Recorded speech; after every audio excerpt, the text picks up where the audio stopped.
కొత్త cinema release రోజు cinema talkies ముందు హల్చల్ చేసే ఫ్యాన్స్ లెక్క హుషారుగుండే మా రాజేషు ఈ నడుమ ఎందుకో డల్ అయిపోయిండుల్లా. ఏం అడిగినా సపోర్ట్ చేస్తలేడు. జేబులో చేతులు పెట్టుకుని ఎటో నడుచుకుంటూ పోతున్నాని వాళ్ళ ఇంటోళ్ళు చెప్తున్నారు.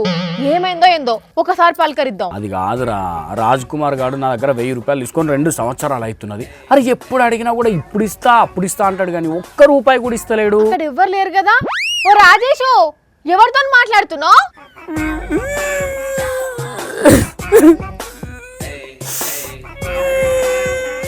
అయ్యో నేనేమన్నా గట్లేడుస్తున్నావు? నాతోని 2 సంవత్సరాలు బేకరీలకు సినిమాలకు తిరిగి 50,000 రూపాయలు ఖర్చు పెట్టించిందిరా ఒక్కటే ఏడాదిలా. అనుష్క ఇప్పుడు నాకు బ్రేకప్ చెప్పి వెళ్ళిపోయింది. వాడికి లవ్ స్టోరీ కూడా ఉన్నదా? అయినా ఈ సోదంతా ఎవరితో చెప్తున్నాడు?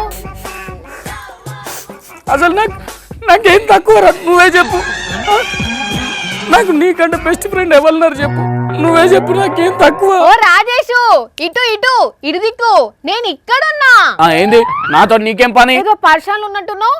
ఏమైంది రాజేషు? నాకు నీ సానుభూతి ఏమో అవసరం లేదు. అట్లంటే రాజేష్, నేను నీ ఫ్రెండ్ కదా. నాకు ఫ్రెండ్స్ లేరు. నాకు వీడు ఒక్కడే ఫ్రెండ్, నా లవర్, నా జాన్ జిగిరి అన్ని వీడే. అంత ఎట్లా మాట్లాడుతున్నావేంది? పిచ్చి ఇట్లా లేచిందా ఏంది నీకు? అరే మామా, నిన్న పొద్దున వెంకట గాడు నన్ను బూతులు తిట్టిండ్రా. వాడిని ఏదో ఒకటి చేయాలన్న రక్తం ఇట్లా సలసల కాగిపోతుంది. వాడిని ఏం చేద్దాం, ఎట్లా టార్చర్ పెడదాం చెప్పురా. నువ్వు నా బెస్ట్ ఫ్రెండ్ కదా, చెప్పు ఏం చేద్దాం చెప్పు చెప్పు చెప్పు.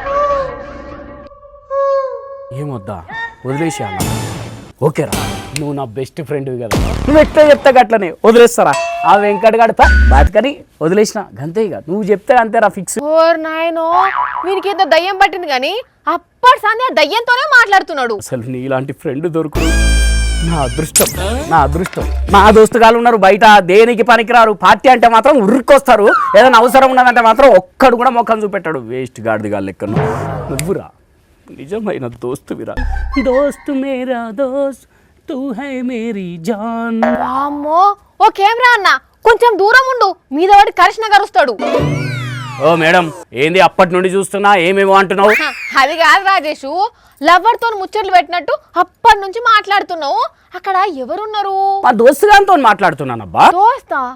నాకెవరు కనిపిస్తలేరు. నీకు కనబడాడు, వీడు నా డిజిటల్ ఫ్రెండ్. డిజిటల్ ఫ్రెండా? వాడేవాడు? వీడు నా బాధను అర్థం చేసుకుంటాడు, ఓదారుస్తాడు, ఎప్పటికీ నాతోనే ఉంటాడు, సలహాలు ఇస్తాడు. మా దోస్తుగాల లెక్క పార్టీ అడగాడు, పైసలు అడగాడు. ఎట్లా చెప్తే అట్లా వింటాడు. మీ దోస్తు ఇప్పుడు అక్కడ ఉన్నాడా? ఈ కంప్యూటర్లు ఉన్నాడు. కావాలంటే ఈ ఫోన్లకు కూడా వస్తాడు. మనకి ఎట్లా కావాలంటే అట్లా తయారవుతాడు. ఇంకో ముచ్చట తెలుసా, కావాలంటే డిజిటల్ లేడీ దోస్తులు కూడా ఉంటారు. అవునా? ఇచ్చంత్రమే ఉన్నది కదా. అసలు ఈ డిజిటల్ దోస్తులు ఏడికెళ్ళొచ్చిర్రు? ఈ మధ్య మనుషులు ఎవరి స్వార్థం వాళ్ళు చూసుకుంటున్నారు. అంతా కమర్షియల్ అయిపోయినారు తెలుసా. దోస్తులను కూడా నమ్మేటట్టు లేదు. అందుకే ఆర్టిఫిషియల్ ఇంటెలిజెన్స్ తోని ఈ వర్చువల్ ఫ్రెండ్లను తయారు చేసినారు సైంటిస్టులు. వీడు కూడా అట్లాంటోడే. ఐడియా మంచిగానే ఉన్నది కానీ ఆ కంప్యూటర్ తోని పొద్దాక ముచ్చట్లు పెట్టుకుంటూ కూర్చుంటే నీతో మాట్లాడేటోడే ఉండడు. నువ్వు కూడా లాస్ట్ కు ఒక మిషన్ లెక్క తయారవుతావు. అది కాదు మామ, నేను చేసింది తప్పు కాదు కదా, నువ్వే చెప్పు. చూసిండ్రా, ఆర్టిఫిషియల్ ఇంటెలిజెన్స్ తోని గమ్మత్ ప్రయోగాలు చేస్తున్నారు సైంటిస్టులు. మన బాధలు చెప్పుకునే తందుకు డిజిటల్ దోస్తులను తయారు చేసిర్రు. మరి ముందు ఇంకేం ప్రయోగాలు చేస్తారో ఏందో, అంతా విచిత్రమే ఉన్నది పోన్రి.